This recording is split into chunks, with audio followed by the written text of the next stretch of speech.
This is a public service announcement regarding romantic comedies and Valentine's Day. If you have a bro who's just gotten into a relationship or know a friend who's been married for 20 years, please share this video with them this Valentine's Day season. Dude, she's gonna wanna watch this and she's gonna cry her ass off for the rest of the day. You're definitely not getting laid after watching The Notebook. The Heartbreak Kid. This is a Farley Brothers movie. It is fucking hilarious. Red Sox, cause fuck the Yankees.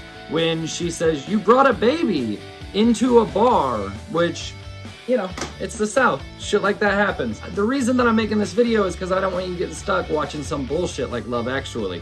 Yeah, another cheating movie which women love.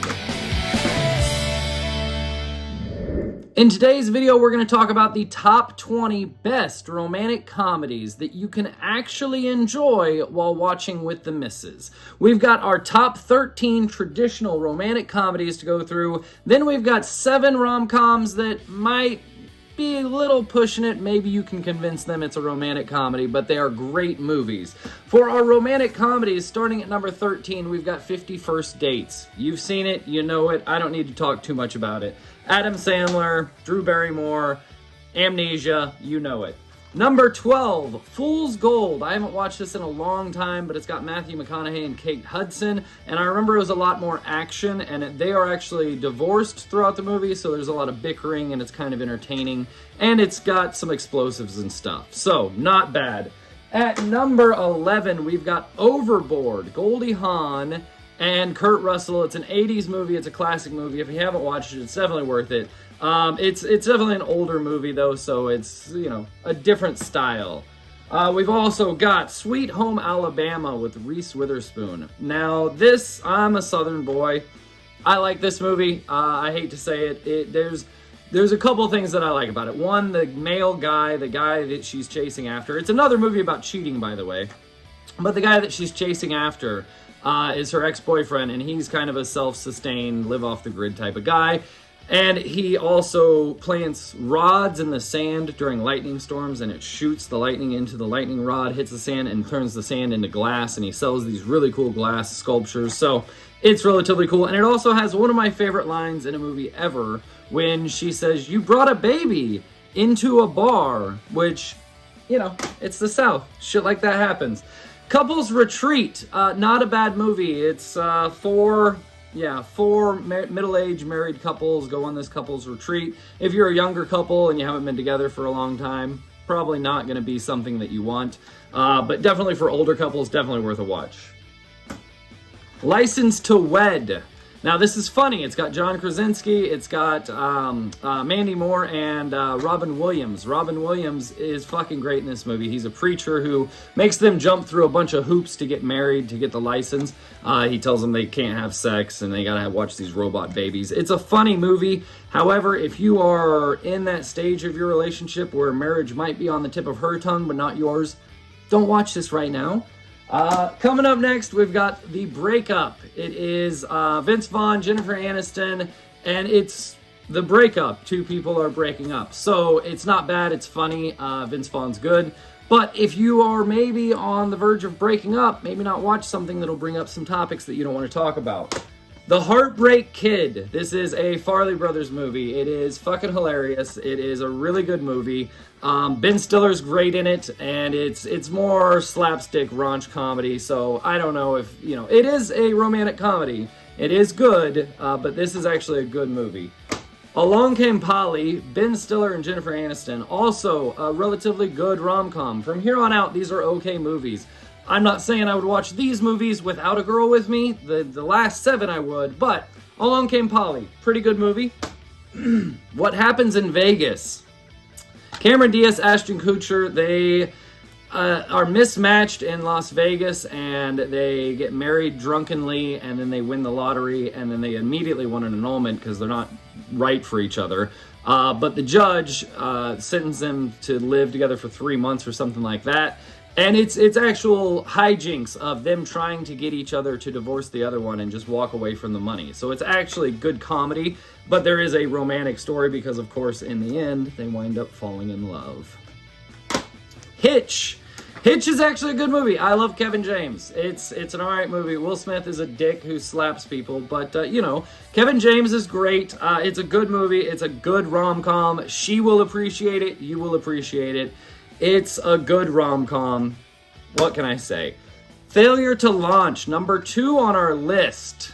Now, Matthew McConaughey, I think, is a good actor. I like Matthew McConaughey. This has Matthew McConaughey and Sarah Jessica Parker. It's got Kathy Bates and Terry Bradshaw as the parents, and they want Matthew McConaughey out of their house. He's 35 years old. So they hire Sarah Jessica Parker to come along and inspire him to get out of the house like she's done with so many loser 35-year-olds living in their basement. But he just has a sweet deal. He's like, no, this is great. I get to surf all day. I don't have to do anything. You know, he's just hanging out with his parents. He loves it. He's a good-looking guy. He's athletic. He goes out and he does stuff. It's a good rom-com. I dare say this is a really good movie. I enjoy the hell out of it.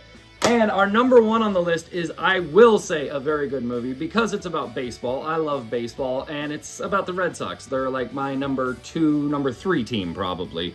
Royals, Cubbies because of WGN, Red Sox because fuck the Yankees. But love the Red Sox, so it's a great movie. And Jimmy Fallon isn't always funny, but he's funny in this movie. Again, we've got Drew Barrymore. It's a good movie, and it's half about baseball and half about this romantic comedy. So half of it is about the 2004 Red Sox winning the World Series for the first time in 96 years, or whatever the hell the math was. So yeah, it's just flat out a really good movie. Number 1 rom-com I would recommend is this. They might bitch because it's, you know, like I said, it's half about baseball, but it's a really good movie. For our 7 movies that aren't necessarily rom-coms, they're good movies. The first 2 are actually rom-coms, relatively. As Good as It Gets, but it's an older couple. It's Helen Hunt and Jack Nicholson, romantic interest. So it's a May-December thing. And those are 2 older people. But it is a good comedy. Jack Nicholson is hilarious in this movie. He's a misanthropic asshole, and I absolutely love it. He has a line in this movie. He's a writer, and they ask, how do you write women so well? And he says, I think of a man and I take away logic and reasoning, or something like that. He is just fucking great. His neighbor's a gay guy. He hates him. He hates everyone. He's a reclusive shut-in. I just really identify with Jack Nicholson's character in this movie. And then he still wins the heart of the 40-year-old girl, even though he's like 60 in this movie. So it's good. Not necessarily a rom-com. That's why it's not in the top 14. Annie Hall, one of my favorite movies. I love this movie. It is a romantic comedy. However, it's, you know, New York Jewish Woody Allen humor. It's cocaine humor. It's 70s humor. It's a little abstract. It's you know, direct, breaking the fourth wall, talking to the camera. It's a classic Woody Allen movie, and it is definitely one of his prime movies to me, but not necessarily a romantic comedy. Up next, we've got two Judd Apatow pictures. 2 Judd Apatow pictures. Both of them are great. This is 40. If you're 20 years old and you're dating your girl and she's 20, you're not going to get this. If you're 40, this is fucking hilarious. Again, maybe this is something that will force her to ask questions, so if you're at a tumultuous point in your relationship, don't fucking watch this, but it is hilarious, and I actually watched this without a woman. This is a great fucking movie. It's funny as shit. Same with Knocked Up. It's more of a stoner, raunchy, but there is a romantic story there. It's an accidental, you know, pregnancy, but if you haven't watched Knocked Up, definitely watch it. It's an accidental pregnancy with a stoner guy and a very successful woman. It's eventually, in the end, they you know, decide to be together just for the sake of the baby. So there is that, but it's a Judd Apatow picture. If you know what those are, then you know what you're in for. There's a lot of human interest and emotional elements, but it's just surrounded by stoner comedy. So a great movie. The Wedding Singer, fantastic movie. I love this movie. Adam Sandler is a wedding singer, and he breaks up with his girlfriend who dumps him, and he slowly starts to fall in love with this girl, Julia Gulia, who is getting married to another guy. So it's another cheating movie, because there's a lot of those in this fucking list. This is cheating in the 80s, though, so I don't know. It's a good movie because Adam Sandler's hilarious. The part where he sings the song inspired by The Cure is great. It is a great movie. Definitely worth a watch, and she'll look at this as a romantic comedy. We've also got Forgetting Sarah Marshall. Don't care that it's a romantic comedy. This is a fucking great movie. Again, kind of the same premise. so he gets broken up with, Jason Segel gets broken up with, and then he's trying to get over his ex, so he goes to Hawaii, and then he sees his ex there with the rock star of the world, the tantric sex sting rock star of the world. So it's like your worst nightmare, but so he eventually falls in love with the girl that's working there, Mila Kunis, in Hawaii, and they have a couple problems falling out, and then the one girl wants to get back with him. So it's kind of like this great story, but the musical at the end is phenomenal. Jason Segel's character is amazing. Russell Brand is hilarious. It's a good movie. This is a great movie, and it's definitely a rom-com. One of my exes actually introduced me to this movie, and I still hold by it today. It is a great fucking film. And last but not least, we've got a very raunchy movie, but a very good movie. It is a rom-com. It's Kate Hudson and Jason Biggs, and I'm not saying that I'm a Dane Cook fan by any means, but Alec Baldwin and Dane Cook are fucking hilarious in this movie. I've got two other Dane Cook movies, that Good Luck Chuck and the one with the marine biologist. I'm not a Dane Cook fan. There was a time in the 90s where he was the everything guy. But it's a good movie. This is very raunchy. He's an asshole. He just delivers great asshole lines. The premise of the movie is he is when a beta male loser is in love with a girl and she wants to get with this girl, he wants to get with this girl. They hire this guy, and he is like the last date to push them over the edge to date this guy or marry this guy or whatever the case. He is just the worst date possible, so it's a fucking hilarious movie. Definitely raunchy, definitely not, safe for work, but if you can convince her that this is a rom-com, you are in, my brother.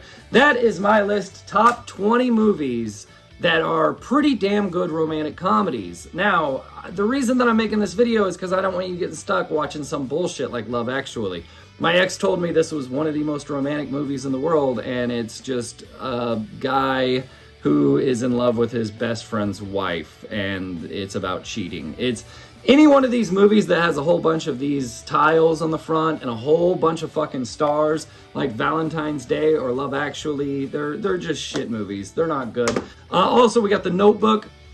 Dude, she's gonna want to watch this, and she's gonna cry her ass off for the rest of the day. You're definitely not getting laid after watching The Notebook. We've also got You've Got Mail, which is a shit movie from the 90s with Tom Hanks and Meg Ryan. And the only reason it was made was because of the success of Sleepless in Seattle, which, oh, by the way, another movie where she's cheating on her partner.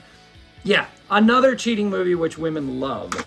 And by the way, guys, a friendly little PSA reminder, if you are not ready to get married and don't want to have that conversation yet, don't watch any movie that has wedding in the title. Stay away from those, okay? That is my public service announcements for this Valentine's Day. Thank you for watching the channel. Please hit the subscribe button below and join us.